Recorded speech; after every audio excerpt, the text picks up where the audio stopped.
नमस्कार दोस्तों, इस वीडियो में हम ये देखेंगे कि किस तरीके से आप यूरिया GLDH की किट किसी भी सेमी ऑटोमेटेड बायोकेमिस्ट्री एनालाइजर पे प्रोग्राम कर सकते हो। इस वीडियो में हमने एनामोल लैबोरेटरीज प्राइवेट लिमिटेड द्वारा मैन्युफैक्चर किए गए किट को यूज़ किया है। दोस्तों, यदि आप यूरिया GLDH की किट किसी भी सेमी ऑटोमेटेड बायोकेमिस्ट्री एनालाइजर पे प्रोग्राम करना चाहते हो तो उसके लिए जिन पैरामीटर्स या जिन इन्फॉर्मेशन की ज़रूरत है वो सारे पैरामीटर्स आपको इंस्ट्रक्शंस फॉर यूज़ में मिल जाएंगे, जो कि आपके किट के अंदर दिया गया होगा मैन्युफैक्चरर द्वारा। तो आइए हम देखते हैं कि किस तरीके से इन पैरामीटर्स को यूज़ करते हुए आप सॉफ्टवेयर को प्रोग्राम कर सकते हो। दोस्तों, सॉफ्टवेयर प्रोग्राम करने के लिए सबसे पहले हमें इंस्ट्रूमेंट को स्विच ऑन करना है और उसके मेन मेन्यू पे आ जाना है। यहाँ पर हम टेस्ट ऑपरेशंस का ऑप्शन सिलेक्ट करेंगे और इस लिस्ट में से ऐड न्यू टेस्ट का ऑप्शन सिलेक्ट कर देंगे। अब जैसा कि आप देख सकते हैं, यहाँ पर लिखा हुआ आ रहा है सिलेक्ट टेस्ट मोड।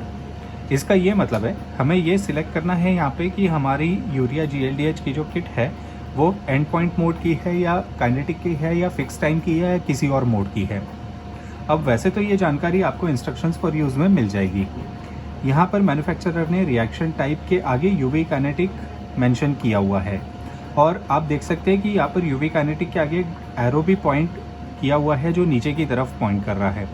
तो इसका ये मतलब है कि इसका जो ग्राफ है ये डिक्रीजिंग के डायरेक्शन में इसका ग्राफ आता है।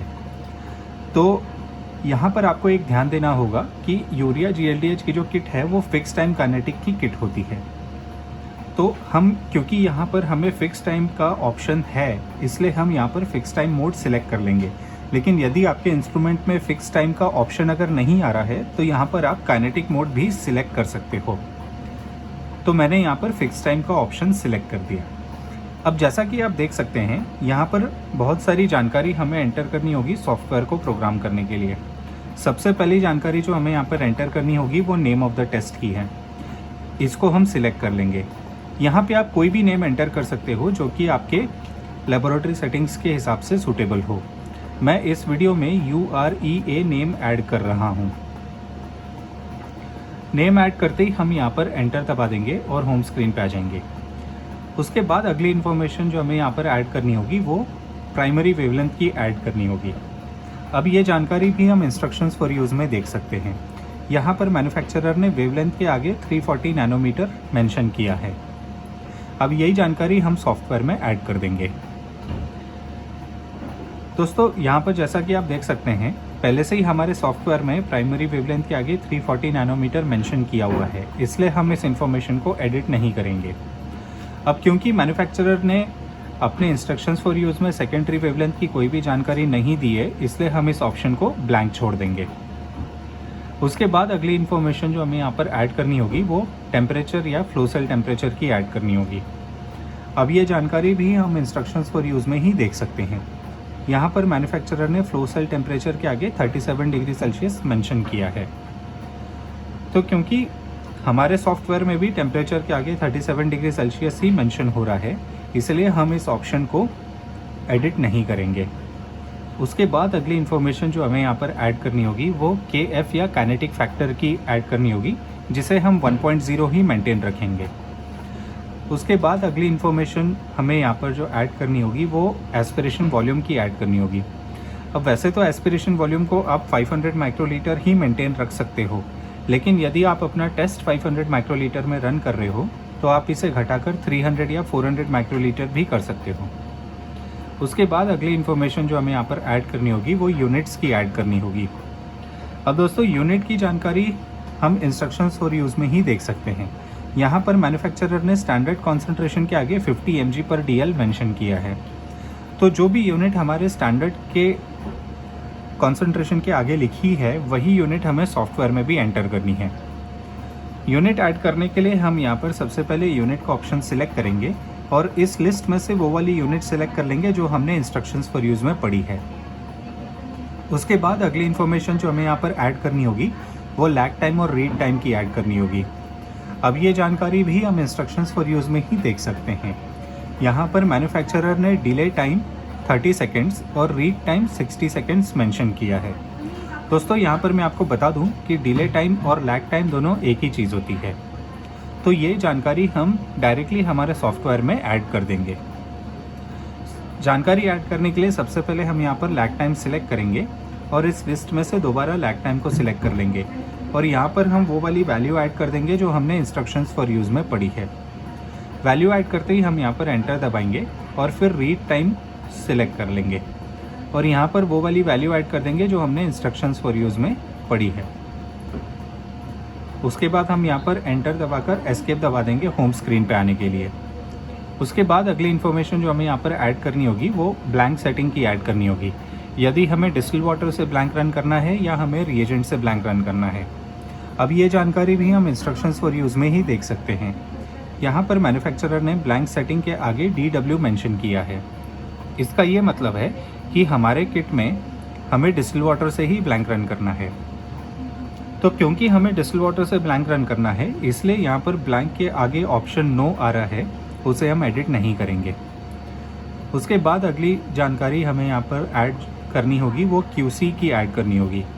यदि आप लेबोरेटरी में कोई भी नॉर्मल या एबनॉर्मल क्वालिटी कंट्रोल सीरा रन कर रहे हैं तो उसकी रेंज आप यहाँ पर एंटर कर सकते हैं। उसके बाद अगली जानकारी हमें यहाँ पर ऐड करनी होगी वो नॉर्मल वैल्यू की ऐड करनी होगी। इसका ये मतलब है कि पेशेंट में नॉर्मल वैल्यू कितना होना चाहिए। अब वैसे तो लेबोरेटरी को अपनी नॉर्मल वैल्यू खुद एस्टैब्लिश करनी चाहिए और वो नॉर्मल वैल्यू यहाँ पर ऐड करनी चाहिए, लेकिन यदि लेबोरेटरी ने अपनी नॉर्मल वैल्यू एस्टैब्लिश नहीं की है तो आप इंस्ट्रक्शंस फॉर यूज़ को भी रेफ़र कर सकते हैं। यहाँ पर मैन्युफैक्चरर ने रेफरेंस वैल्यू के नीचे यूरिया नाइट्रोजन की वैल्यू 8 से 23 दी है और यूरिया की वैल्यू 17 से 49 दी है। अब यही जानकारी हम इंस्ट्रक्शंस फॉर यूज़ में एंटर कर सकते हैं। हम यहाँ पर यूरिया की जानकारी 17 से 49 वाली हम यहाँ पर ऐड कर देंगे। जानकारी ऐड करने के लिए हम सबसे पहले नॉर्मल वैल्यू सिलेक्ट करेंगे और ऑप्शन यस सिलेक्ट करेंगे। उसके बाद हम यहाँ पर ऑप्शन लो में जाएंगे और यहाँ पर वो वाली वैल्यू ऐड कर देंगे जो हमने इंस्ट्रक्शंस फॉर यूज़ में पढ़ी है। वैल्यू ऐड करते ही हम यहाँ पर एंटर दबा देंगे और उसके बाद हम ऑप्शन हाई सिलेक्ट करेंगे। उसके बाद हम यहाँ पर वो वाली वैल्यू ऐड कर देंगे जो हमने इंस्ट्रक्शंस फॉर यूज़ में पढ़ी है। फिर हम एंटर दबाकर और एस्केप दबा देंगे होम स्क्रीन पे आने के लिए।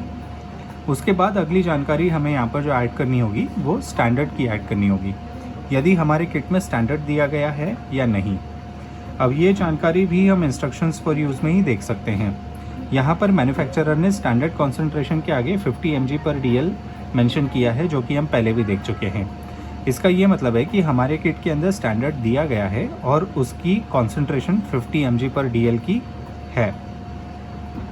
अब क्योंकि हमारे किट में स्टैंडर्ड दिया गया है, इसलिए हम यहाँ पर स्टैंडर्ड का ऑप्शन सिलेक्ट करेंगे और यहाँ पे ऑप्शन येस को सिलेक्ट कर लेंगे। उसके बाद अगली जानकारी हमें यहाँ पर जो ऐड करनी होगी वो कॉन्सेंट्रेशन की ऐड करनी होगी। इसे हम सिलेक्ट कर लेंगे। अब कॉन्सेंट्रेशन ऐड करने से पहले सबसे पहले हमें यहाँ पर एंटर करना होगा स्टैंडर्ड नंबर। तो क्योंकि हमारे किट के अंदर एक ही स्टैंडर्ड दिया गया है, इसलिए हम यहाँ पर ऑप्शन 1 को सिलेक्ट कर लेंगे। अब जैसा कि आप देख सकते हैं यहाँ पर कॉन्सेंट्रेशन एंटर करने का ऑप्शन ओपन हो गया है। तो यहाँ पर आप कॉन्सेंट्रेशन का ऑप्शन सिलेक्ट कर लीजिए और यहाँ पर वो वाली वैल्यू एंटर कर लीजिए जो कि आपके इंस्ट्रक्शंस फॉर यूज़ में दी गई है। उसके बाद हम यहाँ पर एंटर दबाकर एस्केप दबा देंगे होम स्क्रीन पे आने के लिए। उसके बाद आखिरी में हमें इंफॉर्मेशन जो ऐड करनी होगी वो लिमिट सेटिंग की एंटर करनी होगी।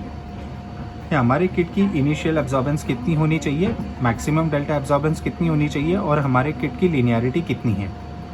अब ये जानकारी भी हम इंस्ट्रक्शंस फॉर यूज़ में ही देख सकते हैं।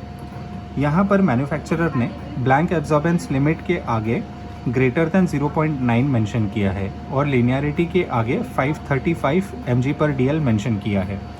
अब ये दोनों जानकारी हम यहाँ पर सॉफ्टवेयर में ऐड कर सकते हैं। तो सबसे पहले हम इनिशियल ओडी का ऑप्शन सिलेक्ट करेंगे और यहाँ पर हम वो वाली वैल्यू सिलेक्ट कर लेंगे जो हमने इंस्ट्रक्शंस फॉर यूज़ में पढ़ी है। उसके बाद हम यहाँ पर एंटर दबा देंगे। अब क्योंकि मैन्युफैक्चरर ने मैक्सिमम डेल्टा एब्जॉर्बेंस पर मिनट की कोई जानकारी इंस्ट्रक्शंस फॉर यूज़ में नहीं दी है, इसलिए हम इस ऑप्शन को ब्लैंक छोड़ देंगे और उसके बाद हम यहाँ पर रिएजेंट लिनियरिटी का ऑप्शन सिलेक्ट करेंगे और यहाँ पर हम वो वाली लिनियरिटी एंटर कर देंगे जो हमने इंस्ट्रक्शंस फॉर यूज़ में पढ़ी है। वैल्यू ऐड करते ही हम यहाँ पर एंटर दबा देंगे और फिर एस्केप दबाकर होम स्क्रीन पे आ जाएंगे। अब जैसा कि आप देख सकते हैं दोस्तों, जो भी जानकारी हमें सॉफ्टवेयर प्रोग्राम करने के लिए चाहिए वो हम यहाँ पर ऐड कर चुके हैं। सॉफ्टवेयर को प्रोग्राम को सेव करने के लिए हम यहाँ पर ऑप्शन सेव दबा देंगे और हमारा प्रोग्राम सॉफ्टवेयर में सेव हो चुका होगा। प्रोग्राम ओपन करने के लिए हम यहाँ पर लिस्ट टेस्ट का ऑप्शन सिलेक्ट करेंगे और वो वाली विंडो पे चले जाएंगे जहाँ पर हमारा प्रोग्राम सेव हुआ है। अब जैसा कि आप देख सकते हैं दोस्तों, हमारा प्रोग्राम 88 नंबर पोजीशन पर सेव हुआ है। प्रोग्राम ओपन करने के लिए हम इसको सिलेक्ट कर लेंगे। यदि आप कोई भी पेशेंट सैंपल रन करना चाहते हैं तो हम यहाँ पर रन का ऑप्शन सिलेक्ट कर देंगे और इससे आगे इंस्ट्रूमेंट आपको गाइड कर देगा किस तरीके से आप एब्जॉर्बेंस मेजर कर सकते हैं। दोस्तों, हम उम्मीद करते हैं वीडियो आपको पसंद आई होगी।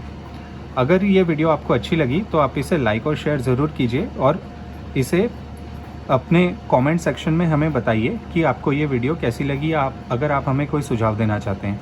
और यदि आपने हमारे चैनल को अभी तक सब्सक्राइब नहीं किया है तो आप इसे सब्सक्राइब ज़रूर कर लें। Thank you very much friends.